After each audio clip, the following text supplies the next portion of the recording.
The NBA draft, where we saw just two teams play in the NBA finals that looked towards the draft to try and build something special, to build a championship caliber team. And now you have up to 30 teams all trying to get their one guy, whether it be the perfect role player next to their superstar, or to find that superstar caliber player. Today, guys, I'm giving you my official mock draft, and let's get right into it by starting with the Dallas Mavericks. And obviously, I think this is a layup, unless Nico Harrison does some 5 brain IQ trade for Giannis Antetokounmpo. Cooper Flag, you are the Dallas Maverick. Then, the Spurs, who seemingly I do not believe are going to trade for Giannis. Obviously, KD is now a Rocket. So at this point, I think you just have to take Dylan Harper. I think he's the second best prospect in this draft personally. I like him a lot. And this is where things get interesting. After the first 2 picks, which I think are pretty unanimous, like if you ask anyone who knows way more about college basketball than me and the drafts and the process and all that, they would all say the same thing. Those first 2 picks are pretty unanimous. But I think with the way especially Ace Bailey has been moving in terms of refusing workouts, refusing not to do certain things unless he gets promises of superstardom, in terms of his role on the team. And now I just saw literally like 10 minutes ago before I started recording, he turned down a workout with the Jazz, right?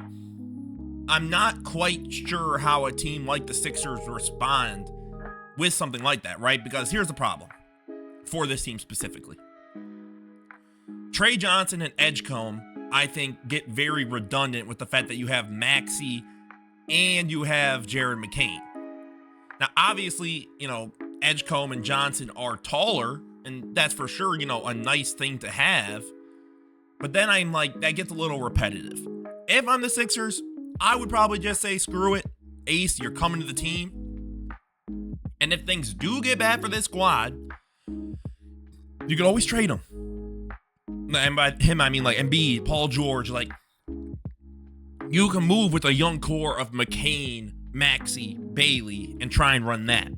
So I would kind of just say, it is what it is. Don't be surprised, by the way, this is just a random thought. If Khan is available, I don't know why. Obviously, he is available, but don't be surprised if they try and go like, screw it, we're just going to try and continue to play in the now. If Ace Bailey wants to be on this whole, you want to play for us thing, then let him go. Now, this, I think, is a layup. If you're asking me personally, this one right here, I'm taking VJ Edgecombe. I love VJ Edgecombe's game. I think it would be really, really good next to a LaMelo, next to a Brandon Miller. I think it helps them size-wise. I love the perimeter defense he's going to give you. So then you can run a LaMelo, VJ, Brandon Miller, and then, however else you want to run it, right? You've got Grant Williams, who should be coming back, I think.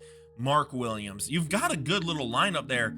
I think VJ Edgecombe is the move. He's one of my favorite prospects in this draft.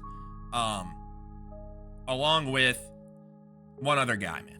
Trey Johnson. Another guy I also was very high on when I was, finally able to kind of lock in, get into the weeds of some of this stuff. I really, really love the Trey Johnson film that I was able to look at and see. And I think for the Jazz, they need this. I think you have to move on from Colin Sexton. Get whatever value you can from him. Move on from Jordan Clarkson, right? You need to give some of these other guys, the keys. And you're not going to be able to do that if you're still bogged down with all of these guards. But if you move Sexton, you move Clarkson, I think Trey Johnson is exactly what this team needs. He can be your primary ball handler / creator. He can carry that burden. He did it at Texas. I think he can relieve Keontae George of, all the pressure that he's had. I think that this is like a match made in heaven. Trey Johnson, I think is... I'm honestly, I might have to tune in to freaking those kinds of games, those Jazz games, just to see him play. I've been all over the place.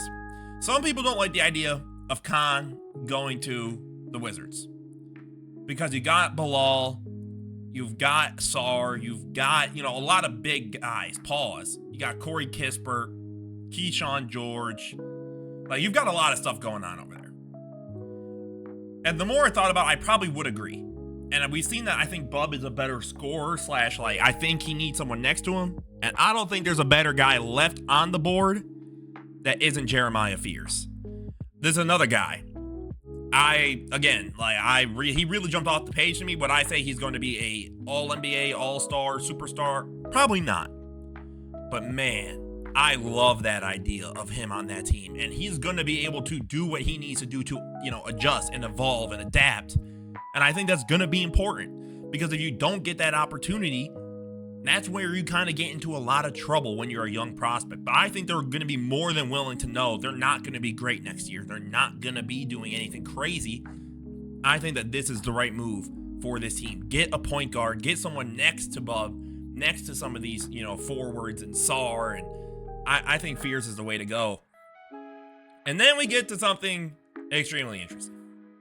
Now you have the New Orleans Pelicans, who we had really no damn idea what the hell's going on with Zion, because he still got all his stuff going on, I guess. DeJounte is hurt. McCollum is nearing the end of his deal, and I don't really know if you want to keep him as if that's what you're doing. You still have Bruce Brown, Herb Jones, Trey Murphy. You got Jordan Hawkins. Messi obviously is there, so I don't think you go center. I think that's the layup, right? Yeah, I'm assuming for now Zion's staying.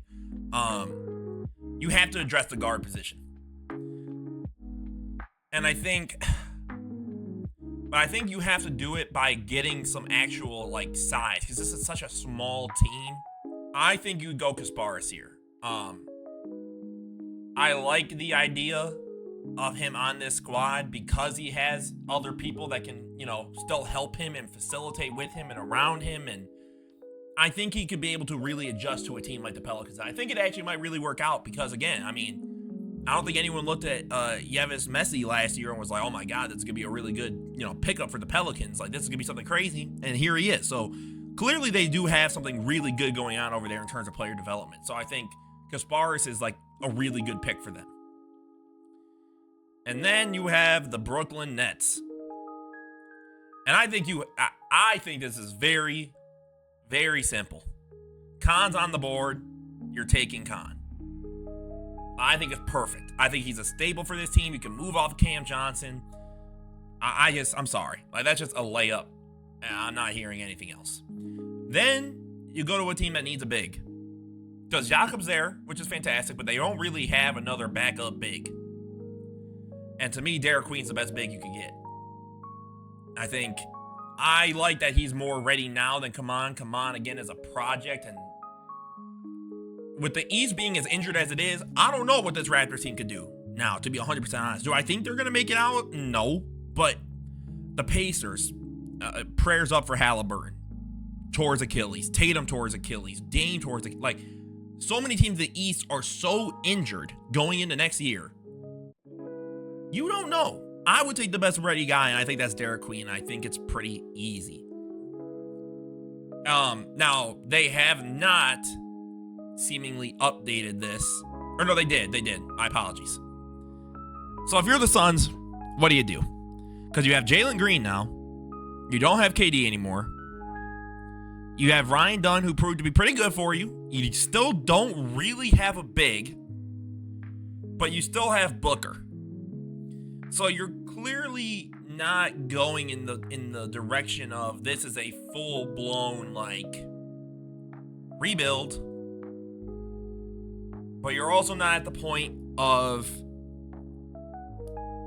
where does this... I'm not really sure what you do if you're Phoenix. Because are you trading Booker? Is Booker gone? If Booker's gone, I think they take Kaman. They take the risk, and he can kind of do what he needs to do. But I don't know. Carter Bryant, guys, he really interests me. He really does. He's got the space. He can do some of this stuff. I think this is where things get rough.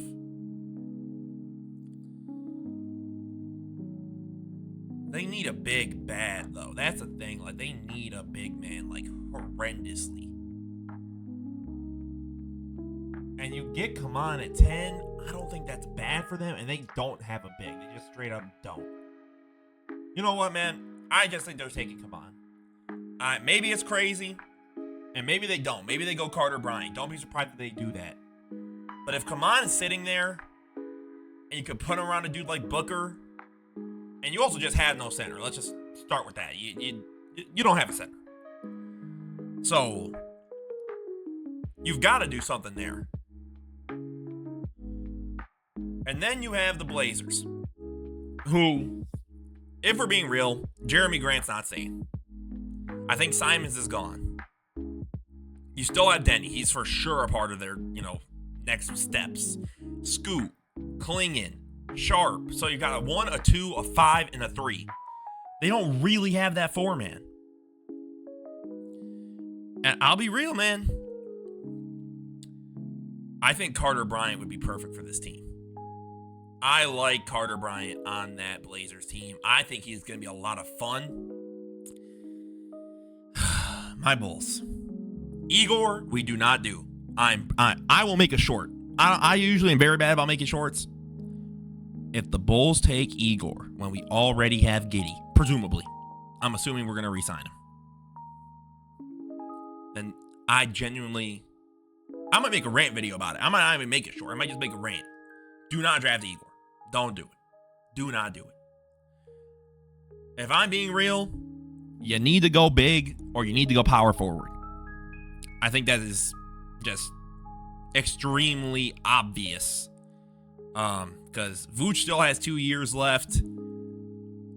I think there's only certain directions I like for us. We could go Colin Murray Boyles, get a more defensive oriented guy. We could go with Danny Wolf, a Thomas Sorber, who I'm higher on. But I think if you're looking at the board and the shape of, what's going on here, I think you have to take Colin Murray Boyles. I think he's just so nice. And again, we just have too many guards. We've got Trey Jones, Kobe White, Josh Giddey, Dosunmu, Javon Carter, Terry. We just have way, way, way, way, way too many guards. So I honestly can't justify drafting another one. I can't.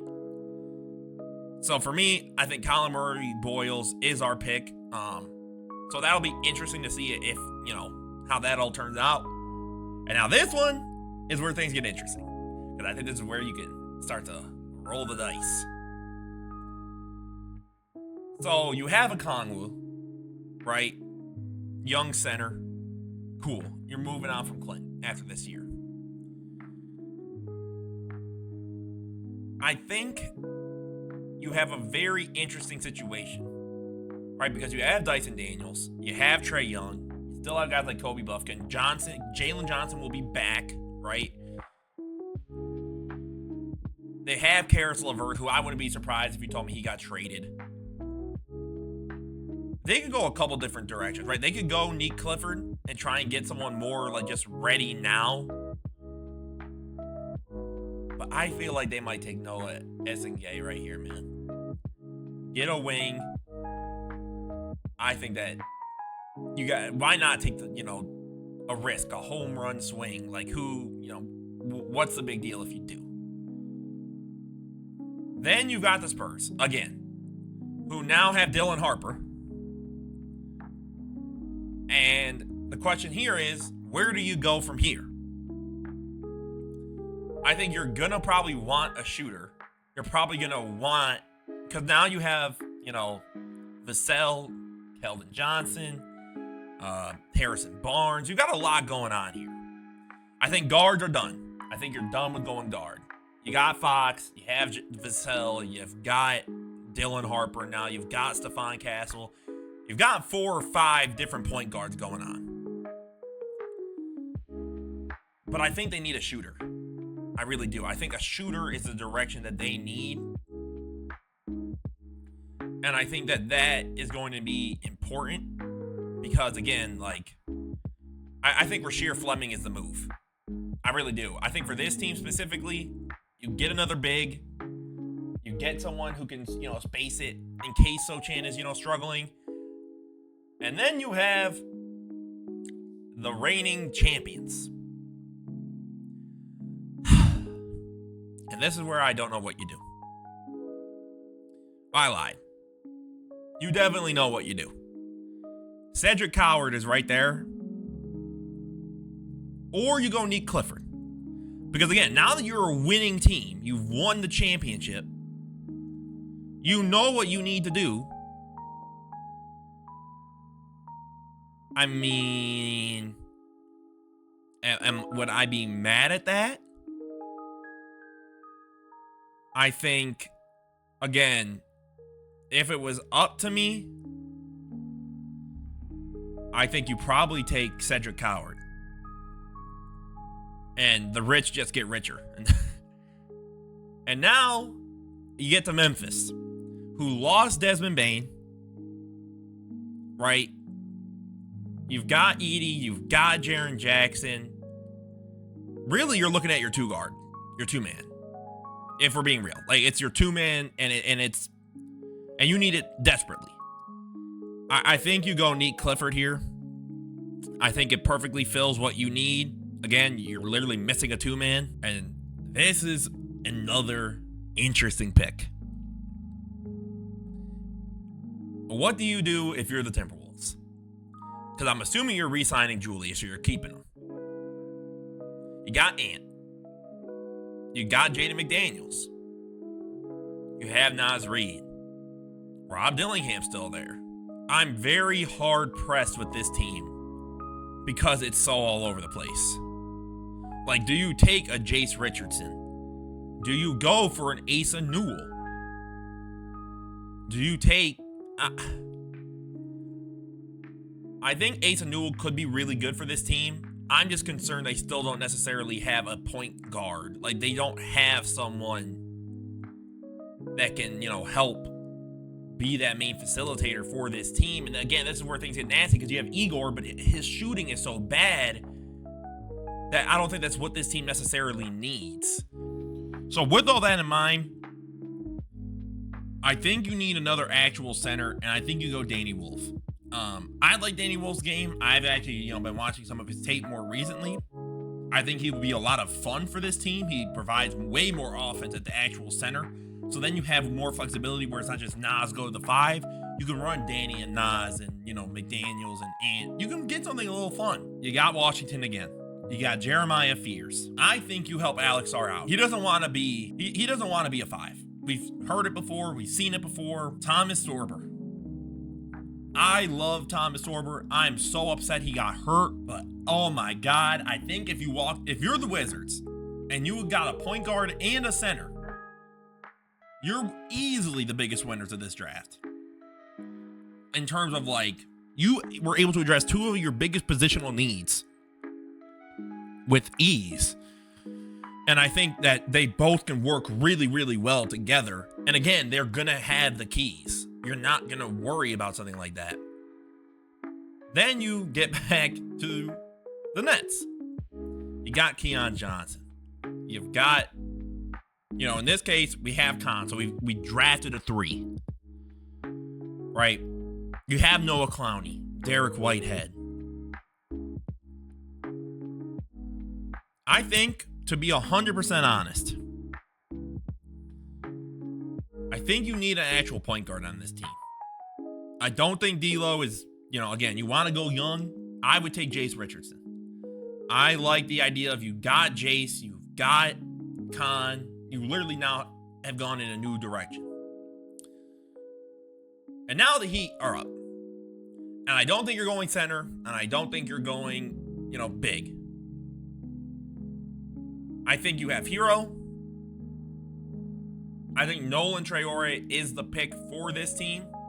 They need a point guard. They need it bad. I think it's just at that point, you can switch it up if you want. I wouldn't be surprised if you see Asa Newell go there. But I think, again, at the end of the day, this is something that you actually needed. You need that position filled. You have Walker Kessler. We're not really sure what Filipowski is in terms of he plays the 4. Is he really a 5? You've got your log jam at guard. You have Taylor Hendricks. You have Bryce Sensabaugh. You've got a whole lot of stuff going on. But for this team, I personally wouldn't be mad if they got Asa Newell. I think that's a really good pick for them. I like him with them. And I think, again, that's great for the pick value. And then Ryan Kalkbrenner, you're a hawk. I think you get a wing and you get another big. Because if anything happened to Onyeka, God forbid, right? You got an experienced guy. He's knowing what he's going to be able to do. I think you take what you can get right there. And I think that's the easiest way to go about it. Now, you have Kasparov. So you have, again, you've got somebody who knows how to play, make, facilitate. Then you got a guy like Will Riley, who I wouldn't be mad at them taking here either. You've got someone who knows how to cut. You've got someone who knows how to... He's good with his hands. He's good at what he can do. The problem is, you've also got a guy like Ben Seraph, Hugo Gonzalez. You've got so many directions with this team that I'm not really sure what you do. Because, again, if you take Igor, it feels very repetitive. It feels very like you just drafted Kasparov. But then again, it's like he's 6'9". He can develop. Are you moving off Zion? We don't know what DeJounte is really going to be. This team is so tough. So I think you go Igor. I wouldn't be surprised if he fell. But he ain't going to the Thunder. The Thunder, I think this is for me, this is a layup. Liam McNeely. Shoot the ball. Catch and shoot. That's all I need you to do. Welcome to the team. Thanks for stopping by. The Orlando Magic. You have Walter Clayton Jr. Shooter. Like, just pure shooter. Like, that's his whole thing. I think you go Ben Seraph. Well, because now you have Desmond Bane. So that's where things kind of change. So we don't have Cole Anthony anymore. You don't have KCP anymore. Those guys are gone. You have Anthony Black. You have Tristan Da Silva. You got Desmond Bane. I wouldn't be mad at getting someone with a little bit more size. So I'm still going to go Ben Seraph here. I think that he would be great, too, to come off the bench. He can learn from a guy like Bane, which I think would be huge. And then you get to a point in the draft where you're like, okay, what do you really need? Like, 'cause now you're at the point you're drafting just like, screw it, like, this is what we need. Like, you're literally getting back-to-back picks. Again, you reach a point in every draft where it's just like, screw it. Like, we're just looking. Like, the shot's going up. I don't know if it's going to be good. I don't know if it's going to be bad. I think I'm in this is a very rough spot, kind of. Because, again, you can just kind of, here's what we're going to do. If I'm them. You have to draft the big. I think you just have to prepare in case.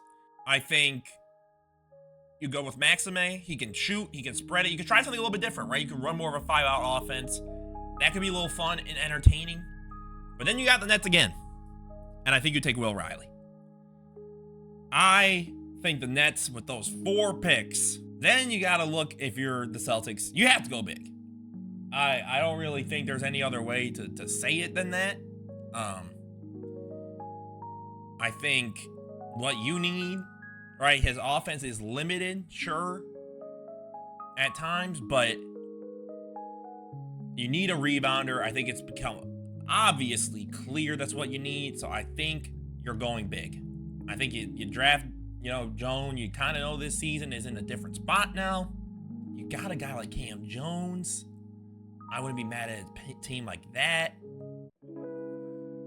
I think he's a good passer, playmaker. He knows what he could do. But then you have Beal, Booker, and your team's just so small. So I think you know what? I think you're going to take a dough here. I think you get another wing. You need someone with actual height and size. And this one might be a little bit of a hot take. But for the final pick of the draft, I think the Clippers should draft Tyrese Proctor. Sit behind Harden, learn from him, and I think he can do something really nice. And again, he's 21, so he's not like he's going to be completely out of his depth. He knows what he's going to be able to do. And this is what the official Emster Knows Hoops mock draft looks like, guys. I wouldn't be surprised if this was just all completely wrong. Again, I'm no draft expert or guru or, watching every college basketball game and watching every, 10-hour film package. But I think that this is what we are going to see coming out on Wednesday. So, as always, guys, this was Emster Knows Hoops. Let me know what you guys think down below. Who do you think is going to get drafted where? And how bad or good do you think this mock is? As always, this was Emster Knows Hoops. Have a beautiful rest of your day, guys. Peace out.